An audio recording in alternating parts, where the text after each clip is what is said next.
Alô, salve, salve, bom dia, amigos da TV Sonic, da TV 247. Estou aqui, como sempre, como todo dia, no café da manhã na padaria. Como sempre, todo dia, café da manhã na padaria. Enquanto vocês vão chegando, está chovendo em São Paulo. Chuva, chove sem parar, chovendo desde a madrugada, mas é uma chuva leve,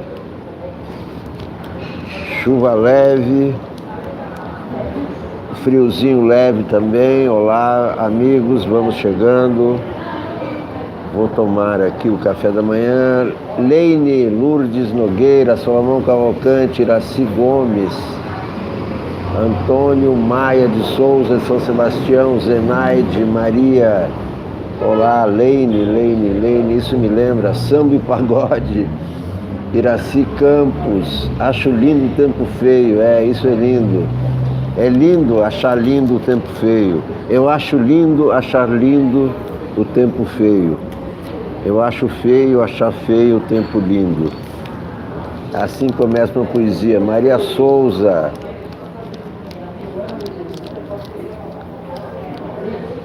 Bom, é o seguinte, caso Neymar está pegando fogo, caso Neymar, e o Neymar se complica. Neymar divulgou fotos que não podia ter divulgado, apesar de ter coberto o rosto da moça. Ninguém sabe quem é a moça, esse é o grande mistério. Quem é a moça que está acusando o Neymar de estupro? Ninguém sabe, nem vai saber por enquanto, porque é segredo de justiça. Colocá-lo na presidência ou só na cadeia, seria uma boa troca. Seria a troca correta, né? Então o Neymar, para se defender, está havendo uma ofensiva do Neymar, do pai dele, para se defender das acusações.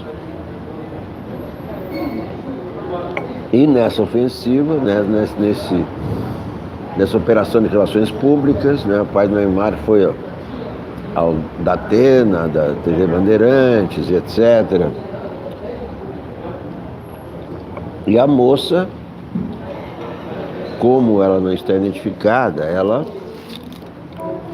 apenas foi à delegacia e denunciou, mas agora, hoje se sabe que ela apresentou gravações provando a agressão.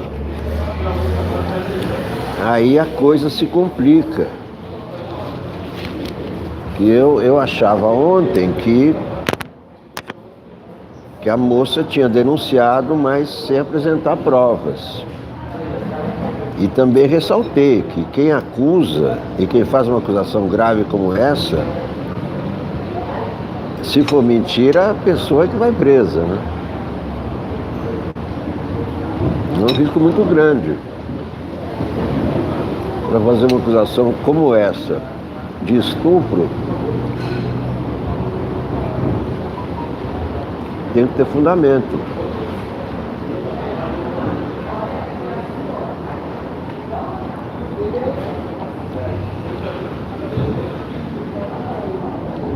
E hoje já sabemos que a moça apresentou gravações. Alguém poderá dizer, mas se ela tem gravações é porque foi armação. Mas se o Neymar aparece embriagado na gravação, por exemplo, então ninguém armou para ele ficar embriagado. Se isso aconteceu mesmo.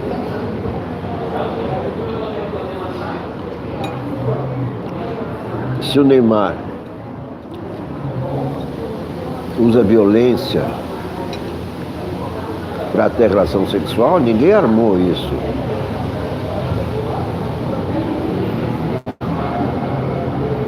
Daí a defesa, né, com quem está ou quem acredita na versão do Neymar, pode dizer, bom, mas a armação é que ela foi lá e se recusou a ir para a cama com ele.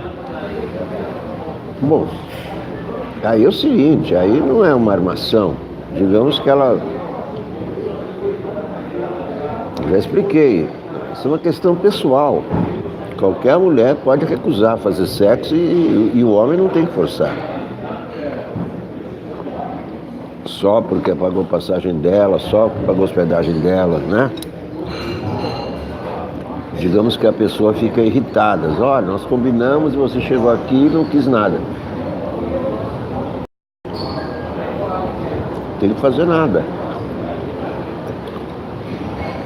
A mulher é que escolhe. Essa é a ética do relacionamento. Quem escolhe se quer fazer sexo é a mulher. Gerson Gomes. Porque ela geralmente é a parte mais fraca, tá certo? Isso é, né? O homem geralmente é mais forte que a mulher, né? Essa é uma das razões.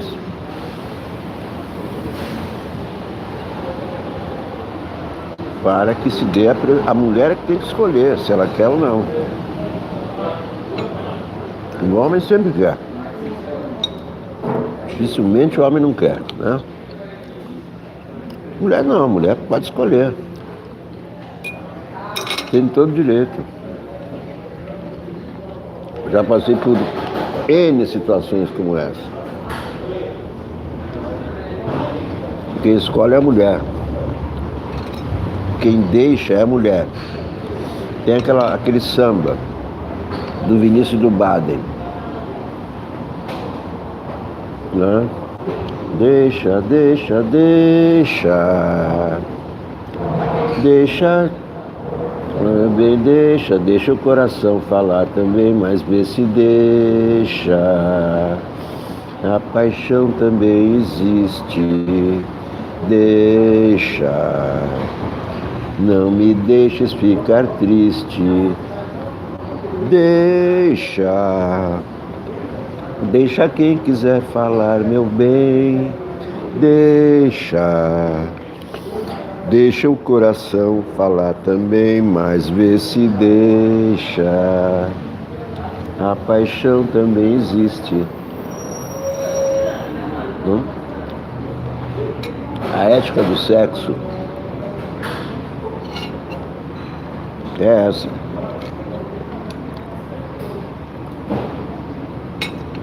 Ladies first. As ladies decidem se querem ir para a cama. Mesmo quando chegam no hotel, pago pelo rapaz e com passagem paga pelo rapaz.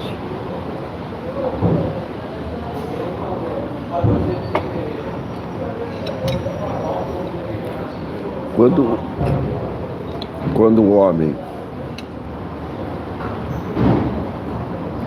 exige sexo, está correndo risco. Anderson Almeida, se o país não aprovar, a Previdência quebra.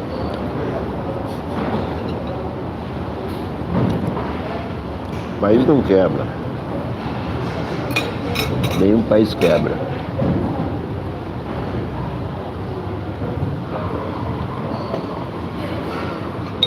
Acho que tem que parar com reformas.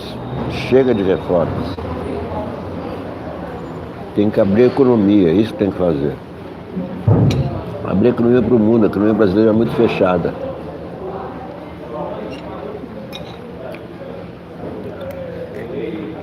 E nem Lula nem Dilma abriram a economia brasileira.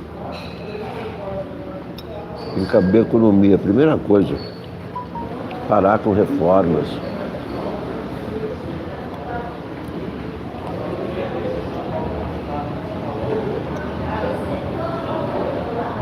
Tem que tocar o dia a dia.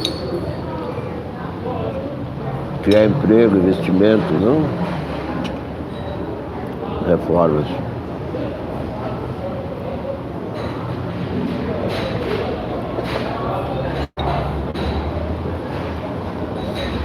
Então, o caso Neymar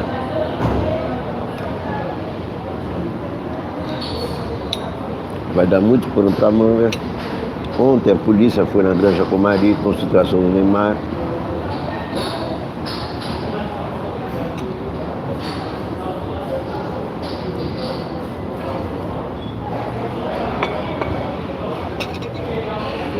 Neymar não estava.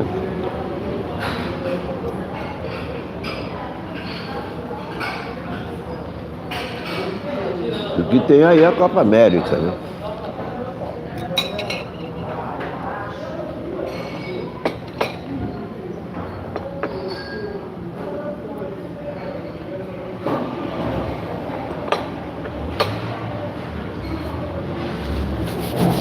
Agora sim, começar a leitura dos jornais. Hoje não tem o Globo, porque está chovendo em São Paulo, como eu já falei. E o Globo chegou na banca, aqui ao lado, onde eu compro sempre os jornais, totalmente molhado. Os 3 exemplares que eles trazem para a banca, totalmente molhados, de tal forma que não dá para folhear o jornal, não dá para ler, não dá para fazer nada. Ele já pediu à distribuidora jornais secos, que até agora não chegaram. Se chegarem, eu vou ler o Globo, senão vamos aqui ficar com os jornais de São Paulo, os 2 grandes jornais de São Paulo que sobraram, o Estadão e a Folha. Olá, Marli Silva, olá, Gerson Gomes. Essa semana terá algum tsunami? Nunca se sabe, né? Governo militar é governo instável. Os governos militares atrasaram o Brasil, não tenho dúvida nenhuma. Água do Senhor, bom dia. Os governos militares, esse é o 10º governo militar. Eu não estou nem falando de ditadura e democracia. Tivemos 10 governos militares no Brasil. Todos atrasaram o Brasil. Donato Nojosa. Neymar deveria sair da Copa América. Pois é, a situação está ficando difícil para o Neymar. A acusação tem provas, parece. A Copa América acontece daqui a 2 semanas, né? Não acho que até a Copa América haverá algum desdobramento policial. Ele só pode ser afastado da seleção por algum impedimento policial. A polícia que está investigando é a polícia de São Paulo, não é Paris. Eu acho que a polícia, que a moça, quando registrou a queixa em São Paulo, ela enfraqueceu a sua posição, porque em Paris eu acho que a investigação seria mais rigorosa, porque mais isenta. Né? Neymar e o pai de Neymar, principalmente, não teriam nenhuma influência sobre a polícia e sobre a mídia, principalmente francesa. Aqui a mídia, eles mais ou menos dominam. O pai do Neymar foi à TV Bandeirantes, contou a versão do filho. E a questão é essa, o outro lado não pode usar a mídia, porque a identidade da moça não foi revelada, nem será revelada. É claro que o Neymar sabe quem é. E o Neymar postou fotos dela, fotos íntimas, no Instagram, ontem. Com isso se complicou também, porque será investigado por divulgar esse tipo de foto. Isso é crime também, prisão de 1 a 5 anos, enfim. A situação do Neymar se complica. Dentro de campo ele já é questionado muito por toda a imprensa, é questionado também na França, e esse comportamento não ajuda em nada. Aliás, só atrapalha. Olha aqui, Neymar, aqui a foto do Neymar chegando no seu helicóptero, junto com Daniel Alves e Thiago Silva, a concentração da seleção na Granja Comari. Essa é a foto. Helicóptero parecido com o helicóptero do PC Farias, de 1992, o PC Farias do Collor, que tinha um helicóptero preto chamado Morcego Negro. E esse também parece um morcego negro. Neymar é investigada por divulgar fotos de mulher que o acusa. É a submanchete do Estadão. Quer dizer, o caso Neymar já está chegando às manchetes dos grandes jornais e imprensa de todo mundo, é claro. A Delegacia de Repressão aos Crimes de Informática vai investigar Neymar pela divulgação de imagens íntimas na internet. Então, ele fotografou a menina nua, deve ser, né? Quer dizer, esse negócio de ficar fotografando, você vê como as pessoas se complicam, né? Ele próprio faz imagem da mulher, quer dizer, ele vai ter ali uma... Vai pra cama com a mulher, pra que fotografar? Eu nunca fotografei. Ninguém fotografa. Seu Arnaldo Ribeiro, olha, é o seguinte, chega de proclamar o Palmeiras campeão. Nós seremos campeões, apesar de vocês que estão nos secando. Eu quero saber, não, senta aqui um pouco, vai. Vou fazer uma entrevista com você, vou ligar aqui, aproveitando a presença de um grande jornalista de esporte. Vai para esse lado aí? Senta aqui, porque eu tenho duas câmeras aqui, entendeu? Então eu aperto um botão, eu pergunto e você responde, porque eu estou falando, para você não dizer que é uma armação, estou falando sobre o Neymar. Estou falando sobre o Neymar. Então, primeiro eu vou apresentar para vocês o Arnaldo Ribeiro. Olha aqui. Você está belo e perfeito aqui. Esse é o Arnaldo Ribeiro, que vocês conhecem da ESPN. Vem cá, vocês compraram a Fox ou a Fox comprou vocês? Quem comprou quem? A Disney comprou a Fox, né? Eu só peço, fala um pouco. Não, peraí, vou fazer o seguinte, vou fazer melhor. Vou colocar o lapela em você, porque eu estou mais perto do microfone, tá vendo? Isso é uma TV profissional. Aí, ó. Mundo, aí, ó. Nós dividimos o lapela, sim, agora sim. Não, sério, como é que vai ser? Vai ter só a Fox ou vai ter SPN? Qual é o... Não, no Brasil... Então, no Brasil, a Disney comprou a Fox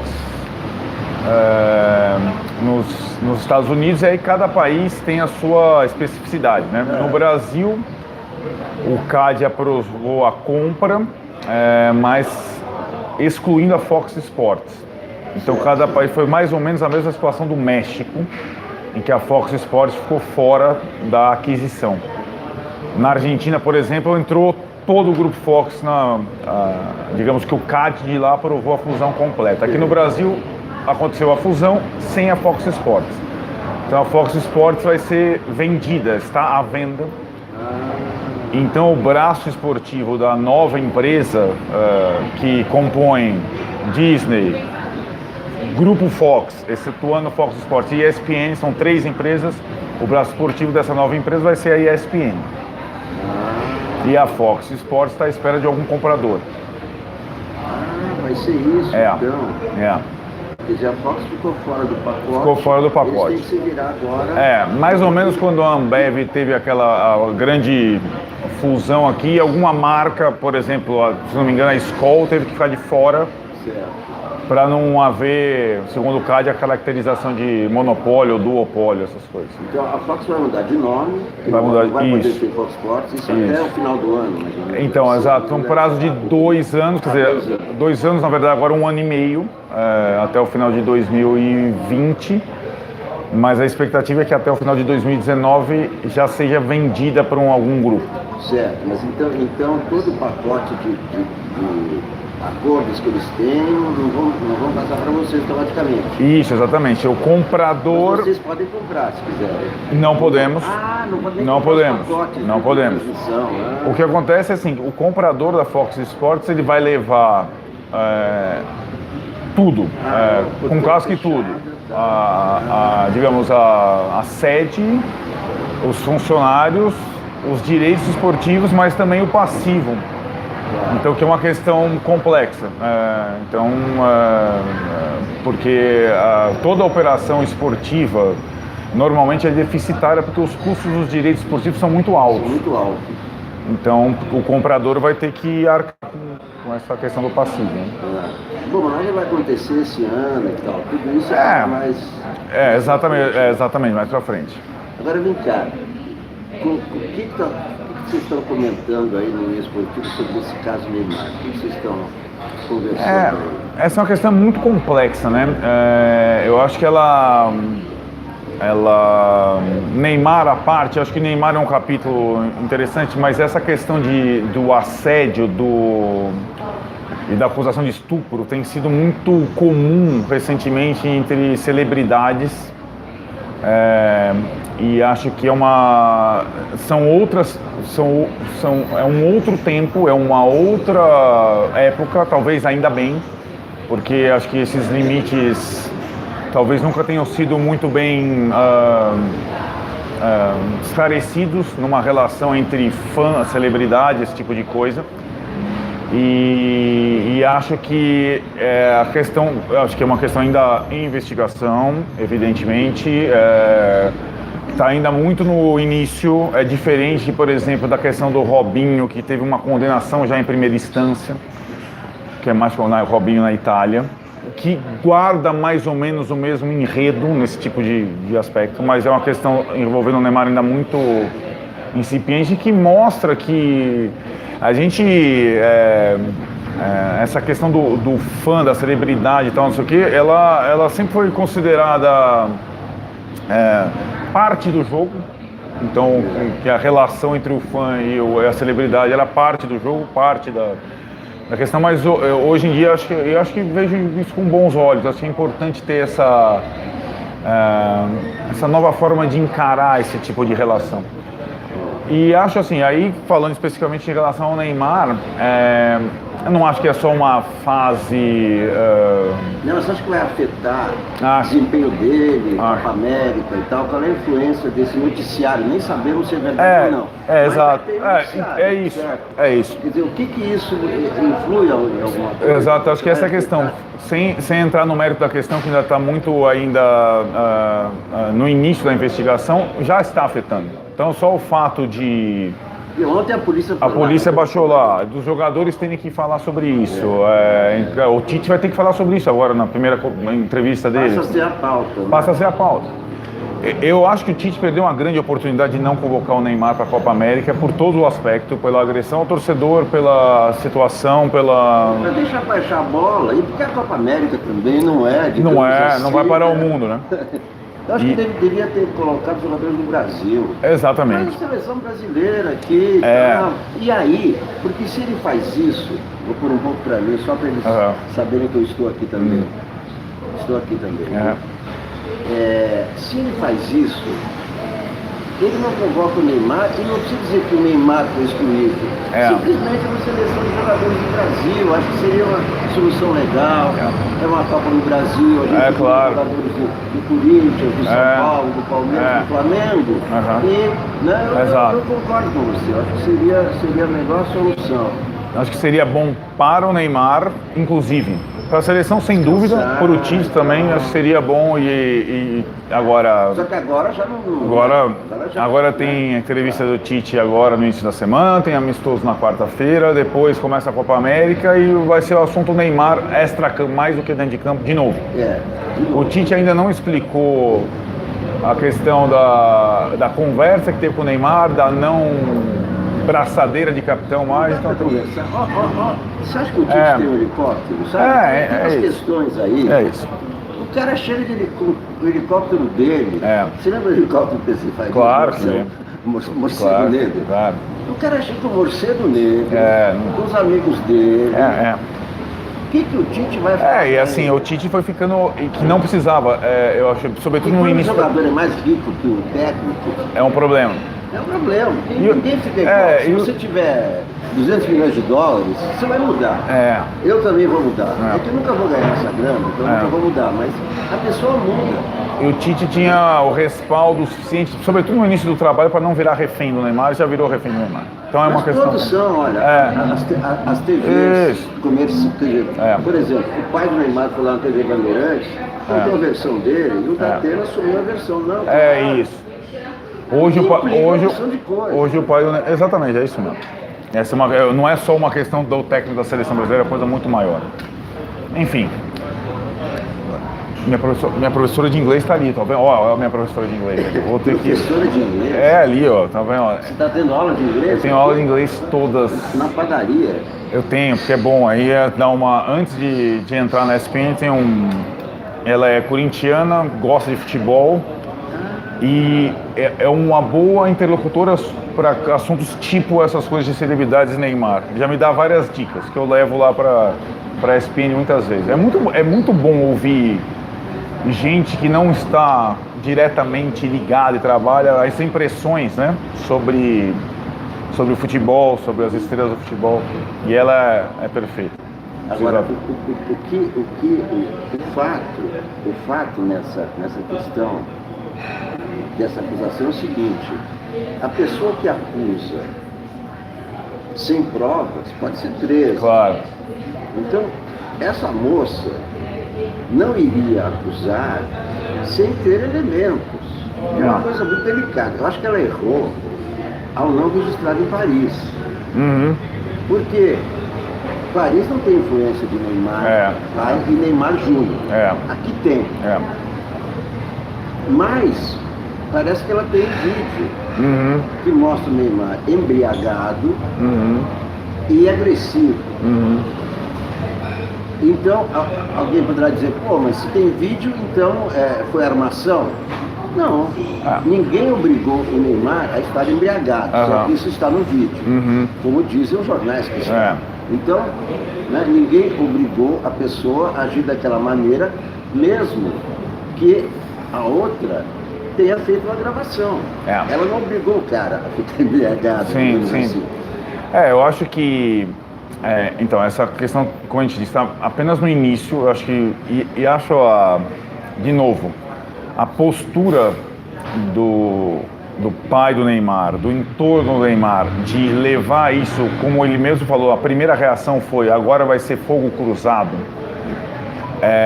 Além de ser uma postura, digamos, arrogante, é uma postura pouco estratégica, além de tudo. Reflete um pouco como é que está sendo administrada a vida desse cara. Então, assim, a partir do fogo cruzado, eu acho que é um episódio tão delicado, então, que deveria ser de realmente cuidado. E desse negócio do fogo cruzado, vir imprensa e mostra vídeo aqui, mostra diálogo aqui, é pior das coisas, inclusive para o próprio Neymar, nesse processo de entre aspas, de defesa. Então acho que acusou a moça de extorsão. Exatamente. Mas até agora não se viu extorsão. Não. Ela não pediu dinheiro, ela foi na delegacia. Né? Então, eu tô até aconselho, antes de ir lá conversar com a minha professora, eu acho que quem tem uma visão bem legal sobre isso, bem interessante, é o Juca Kfouri. Ele ainda não falou sobre isso na ESPN, hoje à noite no Linha de Passe ele vai falar, e eu acho que ele tem uma visão bem... Como ele tratou também a questão do Robinho lá atrás, e acho que ele quem puder acompanhar, acho que vale a pena, por toda a experiência e por todo o trato que ele tem com essas questões mais delicadas. Se vocês puderem ver, vai ser interessante. Só me explica uma coisa, Alberto, a última pergunta. Por que o programa se chama Linha de Passe? Quem inventou esse nome? José Trajano, o homem, um mito. Tá bom. O mito Trajano, olha, Trajano eu conheço, sabe de quando? 1977, eu trabalhei com ele no Panorama, em Londrina. Conheço bem essa figura, que é conhecido também como Trajanário, na nossa intimidade, entendeu? Conheço muito bem o Trajanário. Agora, tudo bem, ele inventou. O que quer dizer linha de passe? Pelo que eu sei, pelo que eu vejo no futebol, desde quando eu morava na Ucrânia, em Europa, quando tinha Spartak, os passes são dados em qualquer lugar do campo. Então qual é a linha de passe? A essência do nome, e o Trajano tem esse dom para batizar programas muito bom, é um dom mesmo. Sim. Eu acho que a tendência e a essência da linha de passe que surgiu lá atrás era a troca, né? Passe, troca. Não é você pegar a bola... É troca de passe, é o nome de outro programa. Não, mas então é inspirado no nosso, né?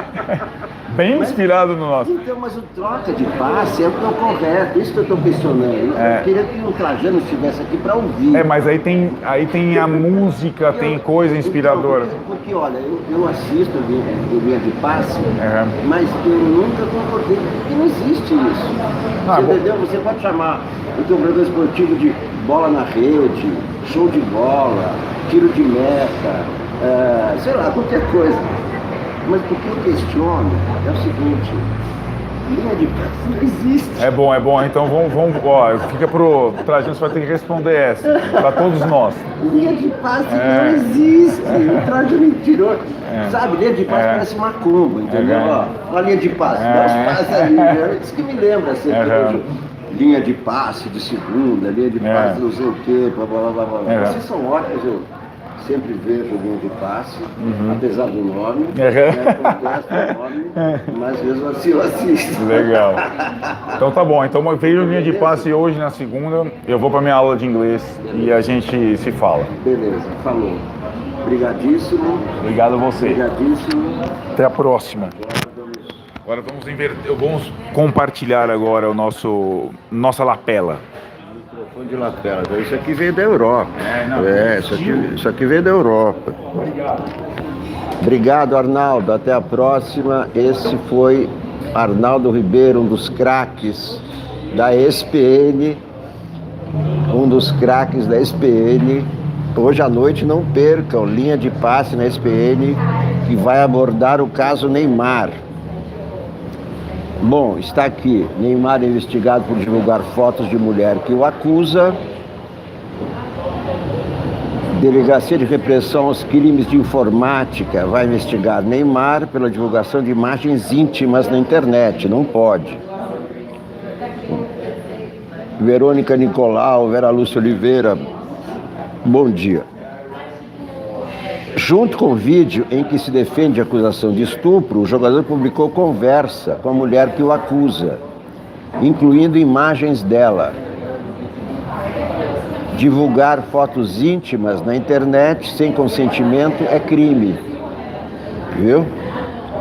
Com pena de 1 a 5 anos de prisão. Jogadores da seleção defenderam o atacante ontem. Bom, evidentemente que os jogadores da seleção vão defender o Neymar, né? Sem aprovar reformas, vamos para o colapso social, afirma Maia. Acho que não, acho que vamos para o colapso social se esse governo continuar assim. Não é? Livaldo Medeiros, Milene Chaves. O presidente da Câmara defendeu, em entrevista a Andresa Matais e Vera Rosa, a aprovação de uma agenda de reformas para evitar um colapso de ruptura das relações sociais. Diz ele, chegamos a um ponto em que ou nós construímos essa agenda em conjunto ou vamos juntos para o colapso. É nisso que vai chegar. Ele disse ainda ter certeza de que as novas regras da aposentadoria serão aprovadas, mas que não são suficientes para acabar com a crise econômica. Bom, pelo menos alguém está começando a dizer que não é isso que vai resolver o problema do Brasil, que vai resolver a crise, não é a reforma da Previdência. Aliás, só vai agravar a crise, porque vai ter menos dinheiro em circulação. Menos aposentadoria, menos dinheiro em circulação. E o que falta no Brasil é dinheiro em circulação. Tem muito dinheiro nos bancos, tem muito dinheiro guardado, mas pouco dinheiro em circulação.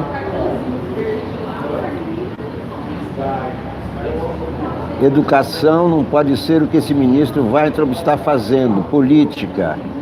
Página A4.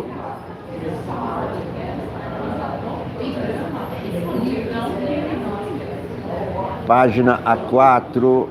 Entrevista do Rodrigo Maia.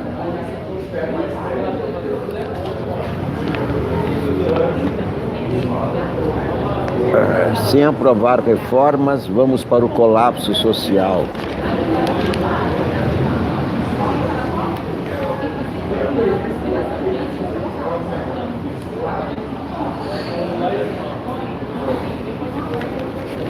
Entrevista do Maia na página 4.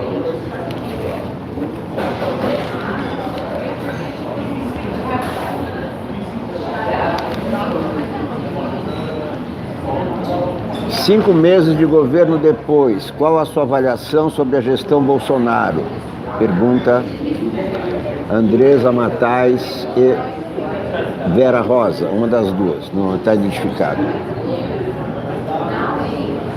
5 meses de governo depois, qual a sua avaliação sobre a gestão Bolsonaro? Em 5 meses, o presidente está vendo que os desafios do Brasil são enormes e que todo mundo quer ajudar, cada um com seu ponto de vista, e que ele vai conseguir construir, como tem construído nas últimas semanas, por meio do Onyx, o diálogo necessário para que as coisas possam avançar. Então aqui o Maia já não diz que o Bolsonaro não sai do Twitter, que está brincando de governar. Está dizendo que o Bolsonaro mudou o comportamento dele nas últimas semanas. O senhor apoia a iniciativa de alguns senadores de encaminhar proposta de emenda à Constituição para instituir o parlamentarismo a partir de 2022? José da Silva, salve, salve. Léo Rack, salve, salve. Discutir isso agora é antecipar um debate. Acho que pode ser o melhor mecanismo para governar o Brasil, mas não está na hora. Tem 5 meses de governo. Pode enfraquecer um governo que começou com grandes expectativas e elas estão se reduzindo. Não é bom para o Brasil que as expectativas positivas desse governo, com a crise que a gente vive, estejam caindo tão rápido. O senhor se refere ao impacto sobre investimentos? Quando a popularidade do presidente cai, a confiança dos investidores em aplicar os seus recursos no Brasil também cai. Se você olhar os números da economia, o Maia é egresso do mercado financeiro, começou a sua vida no mercado financeiro, então ele entende do riscado do mercado, da economia. Então está dizendo aqui uma coisa importante, que quando a popularidade do presidente cai, a confiança dos investidores em aplicar os seus recursos no Brasil também cai. E isso está acontecendo, ele está caindo, mas não é por culpa do Brasil, é por culpa dele, esse governo incompetente, inconsequente, irresponsável. Então isso aí está na cara, né? Que os investidores não confiam num governo assim.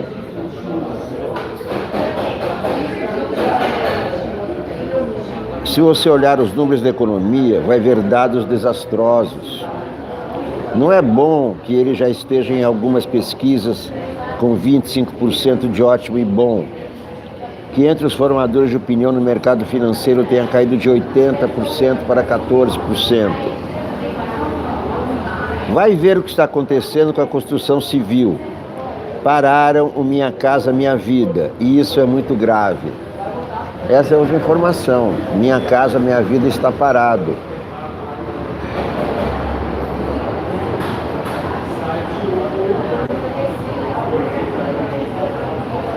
Estadão pergunta: agora muitos protestos em relação ao bloqueio de recursos na educação.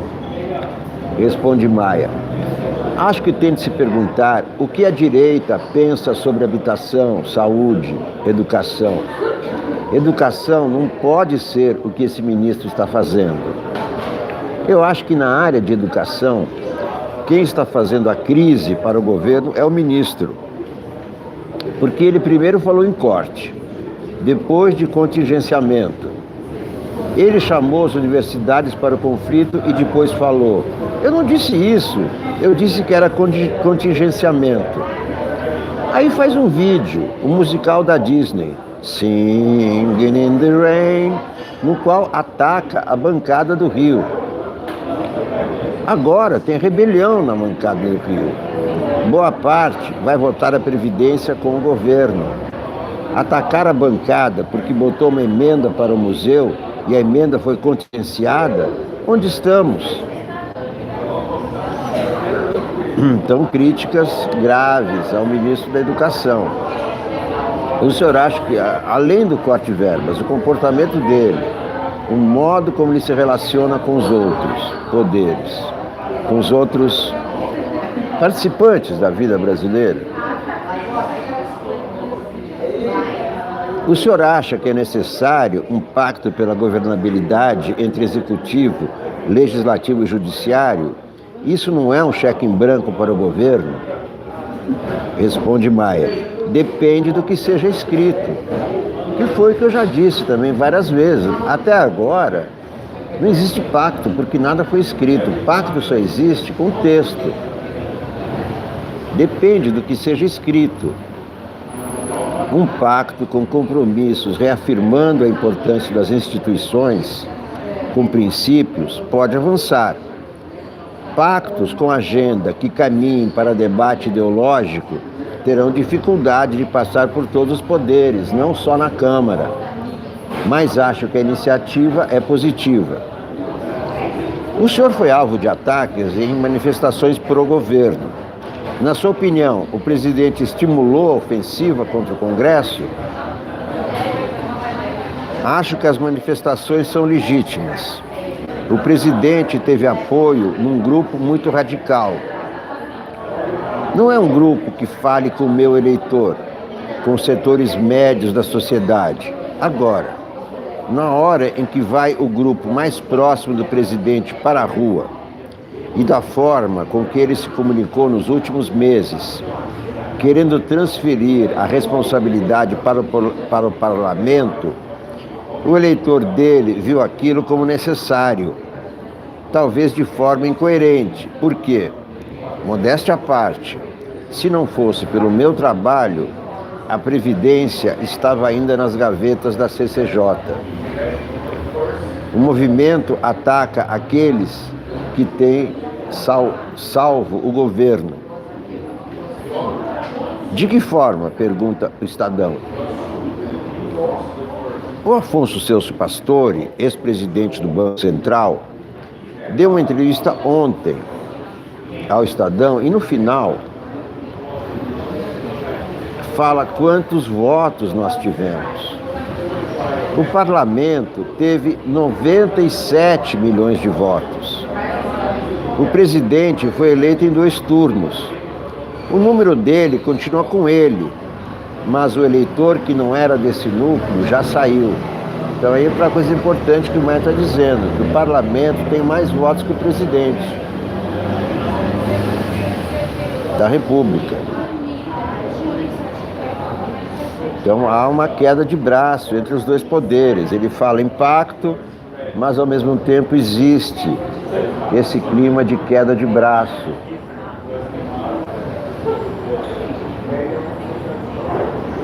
O governo, diz o Estadão, não tem base de sustentação no Congresso. Como aprovar as reformas assim?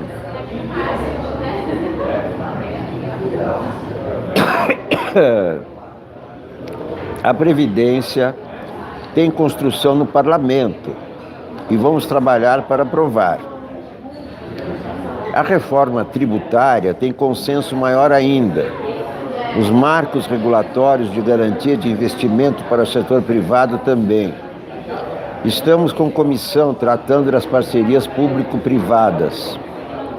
Chegamos num ponto onde ou nós construímos essa agenda em conjunto ou vamos para o colapso. Entrou no time dos fanáticos do apocalipse, o Rodrigo Maia. Vai entrar no colapso de ruptura das relações sociais. É nisso que vai chegar. Já estamos num colapso fiscal, num colapso previdenciário. A política está distante da sociedade, foi criminalizada. Todos os problemas que a sociedade vive hoje passaram a ser da política. Alguns pontos são corretos, mas às vezes esse pêndulo é exagerado. Para que a gente possa dar solução para o colapso social, precisamos ter uma agenda que venha do executivo. O governo continua um deserto de ideias, como o senhor disse antes. Isso é uma entrevista correta, normal, não aquela que a Veja fez com o Bolsonaro. Acho que a coisa está melhorando. Nós estamos aqui querendo ajudar. O próprio presidente do Banco Central esteve aqui com uma agenda muito positiva.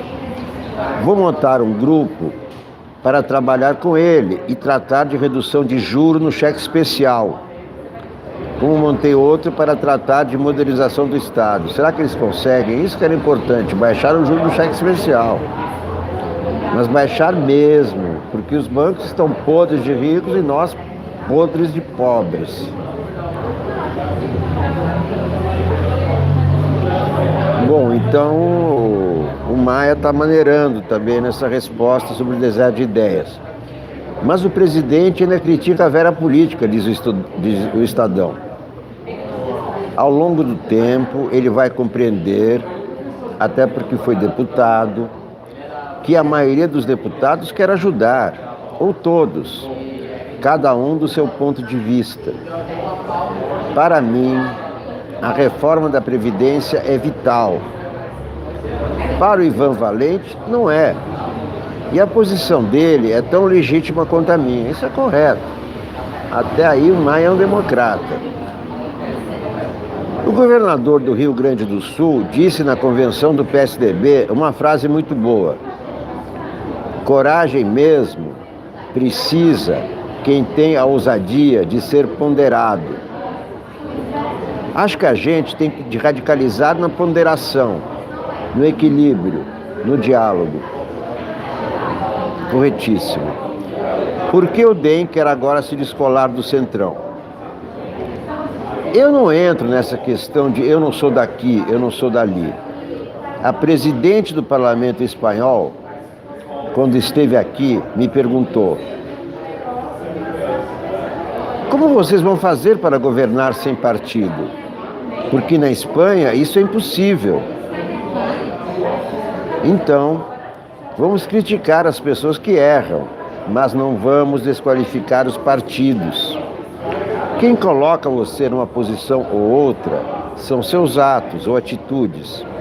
Se os partidos que estão no parlamento provarem que têm agenda das reformas como prioridade, a forma pejorativa como se trata o tal Centrão hoje, amanhã na história vai entrar como os partidos que salvaram o Brasil do colapso social, do crescimento da desigualdade, da pobreza, da falta de educação e da falta de médicos. O senhor acha que a reforma da Previdência vai ser aprovada? Tenho certeza, mas não diz qual reforma. Qual é a reforma que vai ser aprovada? Não essa, não exatamente essa que está aí nas cogitações. Absurda, desumana, desagregadora, maléfica, nefasta, que só tira mais dos mais pobres, daqueles que já estão no fundo do poço, né? Quando o ministro Paulo Guedes diz que se a reforma virar uma reforminha, pega as coisas e vai embora, isso ajuda? A gente que está na política há muitos anos sabe que ninguém é insubstituível. O mercado financeiro há um ano queria 500 bilhões de reais. E se o governo está com pressa, a reforma do Michel começou com 1 trilhão de reais. E o último texto falava em 500 bilhões de reais. Eles poderiam ter aprovado em março a proposta do Michel, se tivessem voto. Ou seja, mais uma informação do Rodrigo Maia. O governo continua sem votos na Câmara. Quem tem votos é o Rodrigo Maia. que é o anti-Bolsonaro. Ele é o líder da oposição, né? Informalmente. Câmara aumenta escoltas após ameaça a deputados. Página A14. Água do Senhor, água de beber, camará. Água de beber, água de chover, camará. Câmara aumenta a escolta depois de ameaças a deputados. O problema do jornal grande é como lê-lo, como dobrá-lo, mas sempre se dá um jeito. Água de chover, camará. Eu tive amor. Zambelli recebeu mensagem com ameaças contra ela e o filho. Isso é coisa de bolsonaristas, né? Quando era vereadora em Niterói, Talíria já tinha escolta. Número de parlamentares que têm proteção policial na atual legislatura chega a 7. Destes, 5 são alvo de intimidação física. Matéria de Felipe Frazão, do Estadão. Aspas, sabemos que você anda com escolta, mas o G não.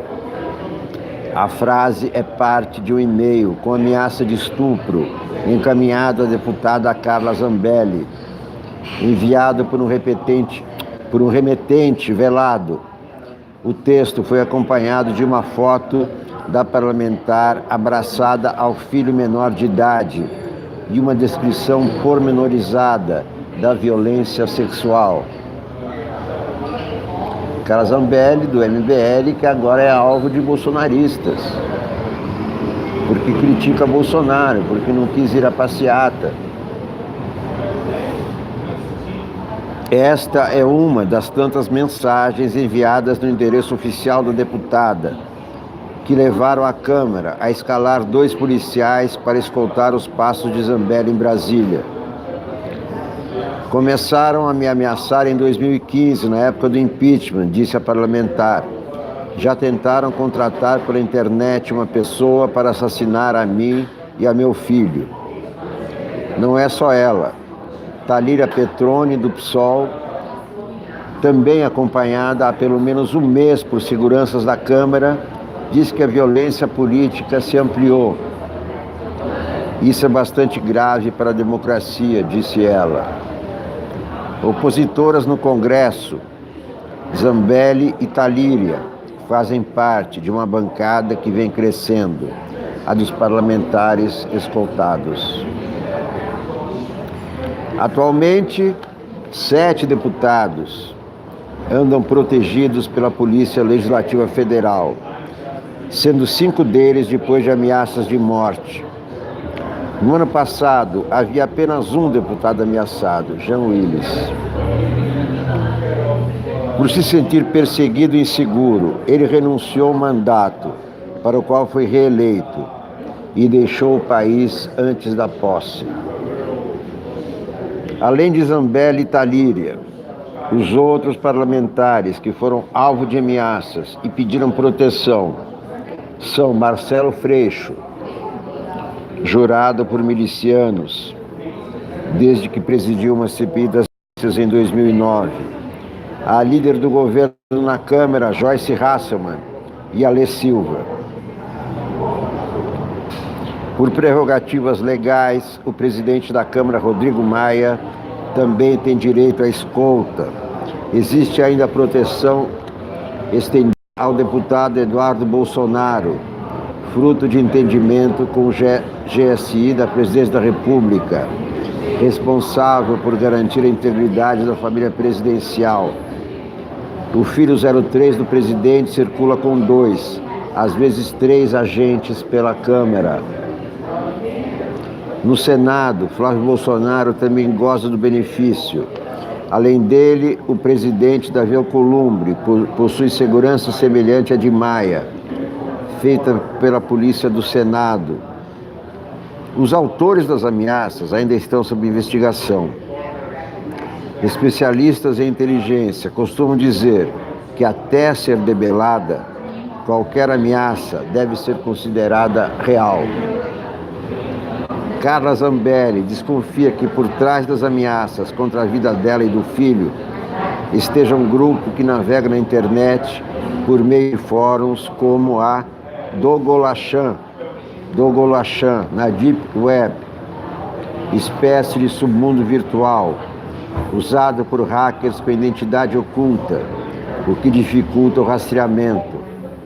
Eles já fizeram montagens em que o menino aparece morto, afirma a deputada. Alguns usuários já foram investigados por vínculos com os massacres nas escolas de Realengo, no Rio, e de Suzano, em São Paulo, e estariam por trás de ameaças ao ex-deputado João Willis. Após assumir o cargo, Zambelli mandou instalar em seu escritório de representação alarmes e sistema de monitoramento. Contratou um segurança particular de quem era amiga e que pensa agora em comprar um carro blindado.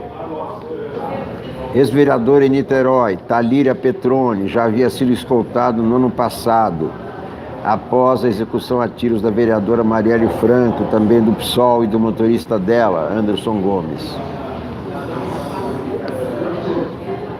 Há cerca de 2 semanas, agentes do Departamento de Polícia Legislativa passaram a acompanhar a rotina pessoal da deputada Alê Silva, do PSL Minas Gerais, que acusou o ministro do Turismo, Marcelo Álvaro Antônio, de ter feito ameaças de morte. Isso é um governo militar. O governo militar é isso: ameaças, instabilidade e nada de progresso. O governo militar contraria completamente o lema da bandeira brasileira: é nenhuma ordem e nenhum progresso. Folha de São Paulo.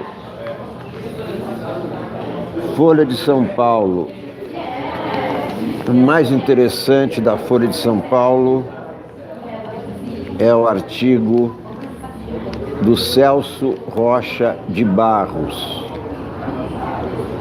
Para mim, eu não levo muito em conta se o articulista é de esquerda, de centro-esquerda, de direita, de centro-direita. O que me interessa é um articulista com ideias inteligentes, com ideias criativas, com sagacidade, com humor, e é por isso que eu gosto, e com competência. Por isso que eu gosto de Celso Rocha de Barros. O pós-PSDB, escreve ele hoje.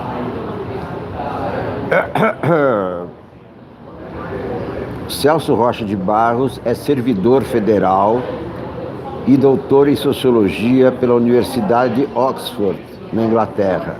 Não confundir com Harvard, aquela que o Whitson não frequentou. A Convenção Nacional do PSDB, na última sexta-feira, consolidou a candidatura de João Dória à presidência da República e o definitivo reposicionamento do PSDB no campo da direita. Nada de errado nisso. Boa sorte para os caras. Eu gosto assim, um cara bem humorado, entendeu? Ponderado, equilibrado. A história dos tucanos é um caso interessantíssimo para a ciência política. Foi um caso claro em que a posição do partido dentro da disputa nacional determinou mais seu desenvolvimento do que a ideologia inicial de seus fundadores. O social-democracia, no nome do partido, era de verdade. A maior parte dos fundadores do PSDB vinha da centro-esquerda, da melhor centro-esquerda. Fernando Henrique, Covas, Serra, Bresser, Montoro. Gente fundamental na briga por introduzir a pauta dos direitos sociais na Constituição de 1988. Na verdade, a atuação incontestavelmente de esquerda do PSDB aconteceu aí, antes da sua fundação. Mas PSDB nunca foi um nome que nomeasse muito bem a coisa. Os partidos sociais-democratas europeus sempre foram estruturados em torno dos sindicatos. Quando o PSDB escolheu seu nome, Franco Montoro advertiu: se o PT moderar o discurso, os sociais-democratas serão eles. Porque eles tinham sindicatos, tinham partido dos sindicatos. Lula. Talvez por essa inconsistência, o PSDB tenha sido o único grande partido conhecido mais por sua mascote, o tucano, do que por sua sigla. Mas a tensão ideológica dentro do partido não se deve apenas à origem de seus fundadores na oposição à ditadura militar. O PSDB só virou protagonista nacional quando FHC lançou o Plano Real. Não foi o Itamar, parem com isso. E o Plano Real foi um negócio politicamente muito singular. No começo dos anos 90, excepcionalmente, o que era prioritário para a administração macroeconômica também era prioritário para o combate às desigualdades, derrotar a hiperinflação. Foi nessa confluência que a singular coalizão de políticos sociais-democratas e economistas ortodoxos gerou o PSDB moderno. Não há a menor garantia de que essa circunstância vá se repetir sempre. É muito comum, e talvez seja a regra, que medidas necessárias à estabilidade econômica gerem mais desigualdade. Por isso, aliás, políticas redistributivas são necessárias. Eventualmente, a disputa com o PT fez do PSDB o ponto de convergência da direita brasileira. Quem entrou no PSDB a partir do meio dos anos 90 já entrou querendo brigar com a esquerda. As pautas levantadas pelos tucanos, a maneira como votaram no Congresso a partir daí, refletiram essa virada. Foi um longo processo, mas o divórcio entre o PSDB e suas origens na esquerda foi assinado na última sexta-feira. O PSDB de Dória é um partido claramente de direita, que está, sim, como Gengis Khan, mais ao centro do que Bolsonaro. Bolsonaro é o Gengis Khan. Não sei se vai dar certo. Se Bolsonaro for um sucesso, por que alguém votaria em Dória? E se não for, o discurso de direita ainda vai soar tão atraente? Na centro-direita, Dória enfrentará a concorrência do DEM e do partido que deve se formar em torno da candidatura de Luciano Huck. Então, Celso Rocha de Barros está aqui profetizando que Luciano Huck será candidato na próxima eleição presidencial.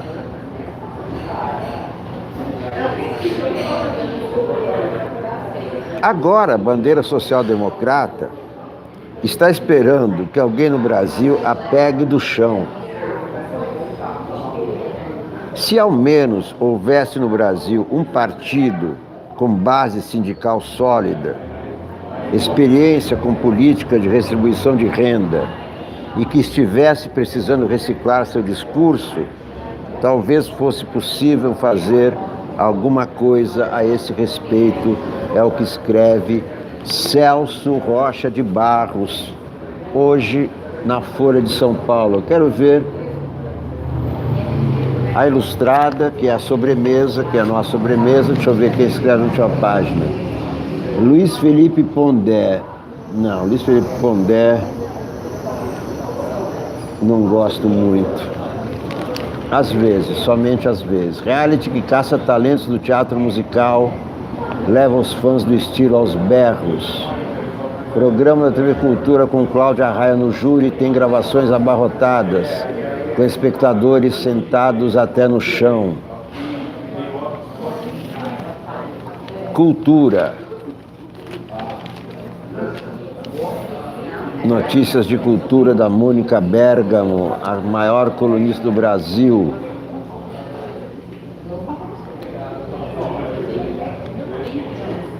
Governo de São Paulo, medicamento, prevenção. Deixa eu ver se tem uma notícia interessante realmente.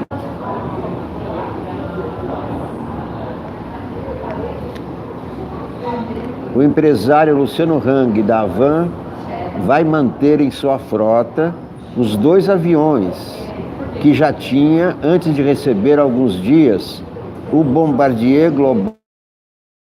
O novo jato custou cerca de 250 milhões de reais. Hang tem também um jato Challenger 350 e um Learjet 45. Ele confirma que passará a ter 3 helicópteros e 3 jatos. Vamos inaugurar mais 20 lojas nesse ano, afirma. E até 2022 chegar a 200, completou. Então você vê, tá uma crise, desemprego, cacete e tal, alarmismo. O Brasil no fundo do poço, Luciano Hang falando de abrir lojas e comprando aviões.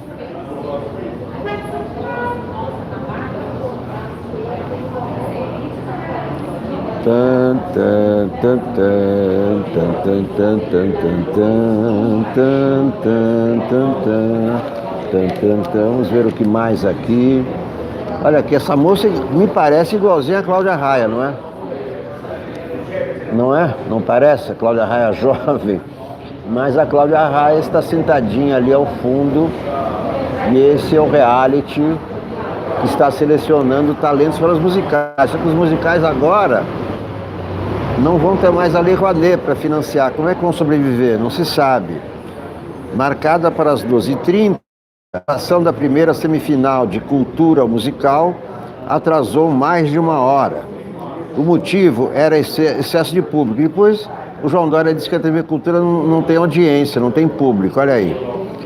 O motivo era excesso de público, cerca de 600 pessoas, bem mais do que comporta o Teatro Franco Zampari. Nunca esperamos tanta gente, dizia o diretor José Roberto Walker. Nem que tivéssemos candidatos tão bons. Alguns nunca pisaram no palco e já se apresentam como profissionais. No ar, desde o início de abril, Cultura Musical tem estrutura semelhante à de outros shows de calouros. Seu diferencial está nos próprios candidatos, atores de teatro musical. Além de cantar, eles também precisam atuar e muitas vezes dançar. A maioria tem menos de 25 anos. De fato, as performances são impressionantes. Tanto que nas 2 semifinais a que este repórter assistiu, Tony Góes, o júri teve dificuldade em escolher 3 finalistas entre os 6 concorrentes que se apresentaram de cada vez. Em um dos programas ocorreu um empate e 4 candidatos acabaram se classificando. Eu vivi para ver isso, eu choro toda vez, dizia Cláudia Raia emocionada. Uma das juradas das semifinais, a estrela da Globo, talvez seja o maior nome do teatro musical brasileiro. Meus amigos, muito obrigado a todos por assistirem. Os que ainda não se inscreveram, peço que se inscrevam no canal. Peço também que assistam os outros vídeos para aumentarmos as visualizações. Toquem a campainha, ativem o tal do sininho para serem avisados das transmissões ao vivo. Eu sempre faço transmissões ao vivo, preferencialmente, com novas notícias. Eu sou o personal repórter. Sou contra fake news e sou contra teorias da conspiração. Quanto a esse debate sobre o linha de passe, eu sempre achei estranho, nunca disse isso para o Trajano, que criou o nome, mas sempre achei estranho o nome linha de passe para um programa de futebol, porque não tem linha de passe. Os passes acontecem em qualquer lugar do campo, então não há uma linha de passe. Há uma linha da grande área, há uma marca do pênalti, né? Essas coisas, mas linha de passe não existe. É como dizia o padre Quevedo sobre os espíritos, não existe. Não existe, fora os espíritos de porco. Meus amigos, minhas amigas da TV Sou Unique, da TV 247, muito obrigado por assistirem, muito obrigado por compartilharem. Estarei junto com vocês a qualquer momento, sempre ao vivo, para trocarmos ideias, cantarmos juntos, rirmos e chorarmos. Viva o Brasil e vamos em frente, que atrás vem gente.